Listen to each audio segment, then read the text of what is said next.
This session is on managing water use, ecosystems and food security.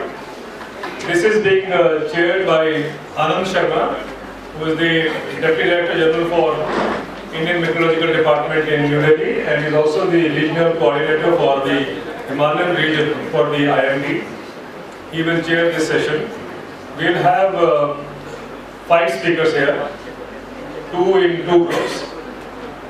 First is the interface between water ecosystem and agriculture by the Jhelum River, the ecosystem case study by Dr. Wani. Dr. Wani is the Registrar of Sharif Kashmir University of Agriculture and Technology at Srinagar. The second is a combined presentation on, but separate, on the economic value of a tank ecosystem.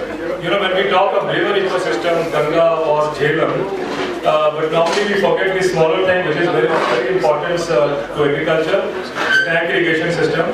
So economic value of tank ecosystem will be presented by Dr. D. Suresh Kumar, Professor D. Suresh Kumar, who comes from Tamil Nadu Agriculture University in Coimbatore. And the other speaker in this particular grouping would be Manjula Menon, who is with the MS Swaminathan Research Foundation in Chennai. She will be talking about wetland conversions, land use change. She is a case study from paddy to banana. And the third presentation would be by 2 students coming in from Wildlife Institute of India in Dehradun. And the students are Amanat Gill, and I forget the second. Michelle. No, Michelle is not coming. Sakshi. Both the students have come. They are students of Ruchi Badola, and those of you know who Ruchi Badola was here in the last conference also. She is one who's been working extensively on ecosystem. Ecosystems and food security. Water security and food security are interlinked, we all know. And we have 4 presentations. And first presentation is by our friend Dr. Wani from Sharif Kashmir University of Agriculture and Technology. And without wasting time, I will request Wani Saab, and I want that you please stick to the time. You have about 15 minutes and leave time for brainstorming and discussion, and try to highlight the lessons you have learned from the floods in 2014. Good afternoon, everybody. First of all, I thank Dr. Sharma for inviting me to give my talk. Interface between river ecosystem and agriculture, case study of river Jhelum in Kashmir. I will ask you to stick the time to the time, and it is 20 minutes, so without comment, to stop, I will proceed. Well, I need not to talk much about the water ecosystem. Everybody has known by now that what is the kind of the ecosystems that we talk about, and well, everybody knows that this is the bullet for ecosystem functioning everywhere, driving critical processes and essence of all life forms. But well, there are certain issues that's widening the gap between the availability and the demand. That means there is a mismatch between the supply and the demand. So deterioration of water bodies, more than 250 water bodies we have already lost in Jammu and Kashmir. And then depleting water table, and most of the things that we talk about, this is actually the human which have caused potential threat to the existence of the mankind. That is what we need to keep in mind. So what is our argument? Our argument is that wetlands are more productive in generating economic surplus. 1. 2. That human ecosystem linkages with water resources fundamental and irrevocable. These are the stated lines. Then the third is, which is most important, is the understanding water ecosystem, which is imperative. Why it is imperative? Because it assumes significance in terms of the drought. When there is drought and we are not in a position to have water or precipitation, the river ecosystem helps us to channelize the water into those, the small irrigating channels, and that way this is one of the very important sources that protects drought. Now, having said that, I would like to focus on very small things very quickly. River Jhelum is the jugular vein of the state of Jammu and Kashmir for its economic development. And this is the meandering of the river Jhelum. You know, this is around 100 years before this picture has been taken almost. And you see the meandering, and every time nature had provided it a natural drainage system for spill over water on each side. But we have played with all this kind of a system and made all constructions and all that, due to which we are facing the disasters now. Well, very briefly, this is the source of the Jhelum, and this is the path through which it goes, and it travels around 239 kilometers before it ultimately goes to Pakistan.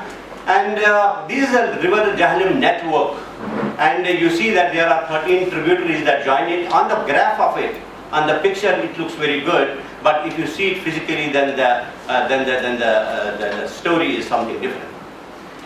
Well, it covers 3% of the area. I have already talked about Jhelum, and it irrigates around 83,000 hectares of land, because we have to establish, when we talk about the interface, then we have to link this river system, Jhelum, towards the agriculture as well. Glaciers, we have 62% of the glacier mass, but in 1980, it was just 9 lakh metric tons mass we wasted. That was, but it has increased to now 20 million tons, 20 lakh tons every year. So there is, the glacial mass is completely on the recession. Then you know that the mountains have a special characteristic that it provides the ecosystem, it supplies the irrigation to the downstream population and the drinking water. So we are supposed to take care of it, and once we do not take care of it, then there could be an ugly face of all these water bodies, especially the rivers. So that is the case of the Jhelum, and I will not divulge on much on these services, because this has been already talked about: provisional services, regulating services, cultural services. Anybody who is interested, I can provide him that copy of the paper. Well, hydrological regime of the Jhelum has shifted. In 1980 there was just a 3 months peak period, which then got extended to 5 months peak period. So our curve, which was just like this, a Kinker type, U-type, it has slightly, it started then normalizing over a period of time. And now we have 7 months peak period. That means the river flows like this and ultimately goes down. So that is the question which actually we need to understand. Though we have been in a position to increase our cropping intensity, but in case of the mountainous status, it is the most undesirable thing to have more cropping intensity, because during the time of the monoculture, we used to conserve all kind of this moisture and all that, all kind of the water, and that could be used for other purposes, but you know that now story is entirely different. So these are some of the places our chairman will be knowing: Hannibal, Sangam, Ramunshi Bagh. These are the areas where you might have witnessed flood during the recent times of 2014. So the main characteristics of this Jhelum river I would talk about, that as I said, that it irrigates around 83,000 hectares of the land, and we have a hydrological potential of 20,000 megawatts, but with the advanced technology to be in place, it can be pushed beyond 3,000 megawatts, and 14 fishing species and source of water for thousands of the people. But there are some other subsidiary occupations that this river provides to those farmers who worked in the river for sand extraction and others. I will come to that a bit later. But I wanted to just make you understand, make you know about this very fact, that the economic value of the Jhelum river is enormous. When you see wherever it irrigates, the productivity potential is too much. It has been observed. And once you see the other part unirrigated, which is not irrigated, though it falls within the domain of the Jhelum river, but cannot be irrigated due to the very fact that we don't have that kind of a channelized system, distribution system for our electricity. Though despite the fact that we are producing more, but we cannot distribute it. Because of that, we cannot extend this kind of the irrigation to those areas, and subsequently we have a difference in the quantity produced, productivity, and on the income differential it is 80,785 per hectare. And when you calculate the total income differential on this kind of the land, it comes to about 6,714 million rupees. Now, had we been in a position to address this issue under the IWT, under Article 6, then which is negotiable, then we could have extended this irrigation to those areas where we could easily, make it available to that land. And then if under the whatever is enshrined under the IWT, we could have put 1 lakh hectares of the land under cultivation. Number one, we would be exporters rather than importers. Number two, that we could create jobs for 20 lakh people. At the moment, we have 10 lakh people who are without job. So, but we don't have that kind of a system in place. That is why we could not extend this kind of a facility to those areas where we could have got more of the potential. Anyways, this is the capacity that we have right now, and the energy generated is 3,721, and the total revenue generated is 1,436. But the question is that if we could exploit the whole potential of the river Jhelum for hydropower electricity production, then we would have more than 3,000, and that would make a 1 lakh crore economy for the Jammu and Kashmir state exclusively out of the hydropower generated. But we are not in a position to do because of many geopolitical issues that we are facing. Anyway, one very important fact is that only 5% of the electricity is being used in agriculture. That puts us in a backseat. Now these are the other subsidiary occupations like fishing, water transport, laundry service, sand extraction, houseboat. These are all other services which these farmers, agriculturists are performing, which live on the banks of the river. So this is the another kind of the income generating opportunities for these people from the Jhelum. Well, there is a difference between the urban areas, townships and the rural areas, and you can see that this entire Jhelum for these 239 kilometers from its source to the point where it ultimately terminates in Uri generates 13,356 million rupees per annum. Now, the question is, these are directly those values which are use values. And when we talk about the non-use values, then we say willingness to pay, which is debatable. We have been debating since morning about all these issues, how to calculate this. There is a point of difference. We have been in a position to make some approximation, some projections, some propositions, some suppositions. But even then, there are issues. We are very technical nature, and we have not yet come to that level that we can use it as a very efficient tool for estimating the actual quantum of the generation of those non-use services in terms of the in monetary terms.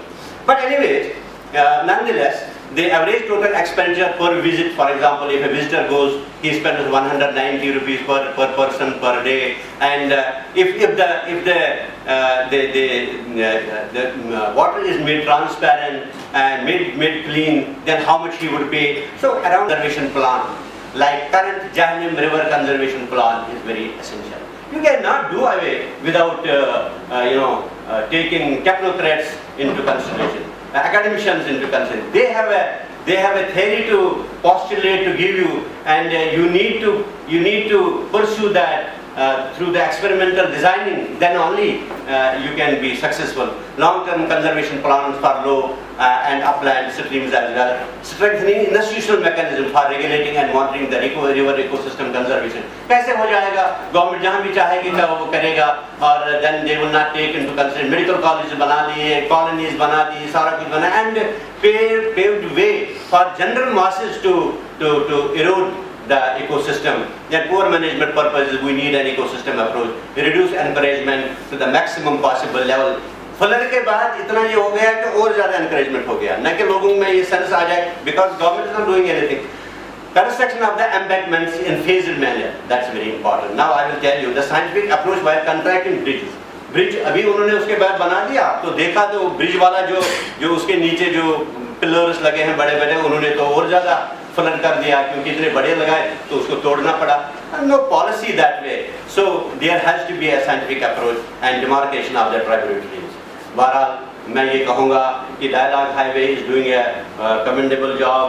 Barham हूँ बिजलियाँ कि हवाएं खिलाफ हूँ, कुछ भी हो एहतिमाम में गुलिस्तान करेंगे हम.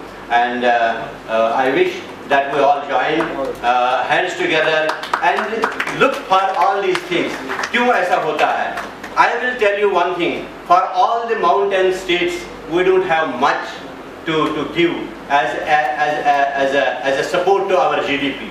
but we have ecosystem services that need to be evaluated, that need to be estimated, that need to be provided to the government, and convincingly government should understand that okay, their ecosystem service is the only thing that they can show towards their GDP, and these things have to be evaluated, as was rightly put by our professor in the pre-lunch session. And he also said the same thing, that ecosystem services need to be evaluated, and government needs to be convinced on this issue, that where do we stand and what do we need to do. I thank you very much for patient hearing. And Thank you very much, Dr. Wani, for excellent presentation.